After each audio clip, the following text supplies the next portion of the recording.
اپنی سانسیں تیرے نام کرتے ہیں، اے وطن ہم اپنی سانسیں تیرے نام کرتے ہیں، ہم تیری عظمت کو سلام کرتے ہیں۔ جناب صدر، 14 اگست 1947 کو پاکستان وجود میں آیا۔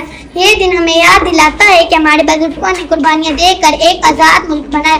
آزادی ایک نعمت ہے، اس کی قدر کرو، یہ تحفہ ہے شہیدوں کا، اس کا شکر کرو۔ قائد اعظم محمد الجناح نے ہمیں ملک پاکستان دیا تاکہ ہم دین اور تہذیب کی طرح زندگی گزار سکیں۔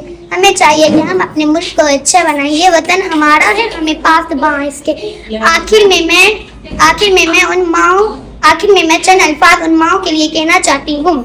یوں ہی تو نہیں ملی ہے ہمیں یوم آزادی، یوں ہی تو نہیں ملی ہے ہمیں یوم آزادی، کسی نے ماں کو چھوڑا تو کسی نے باپ کو چھوڑا، کسی نے شوہر کو چھوڑا تو کسی نے بھائی کو چھوڑا۔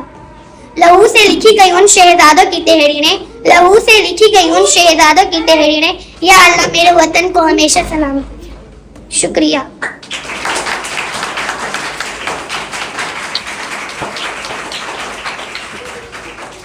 Very good.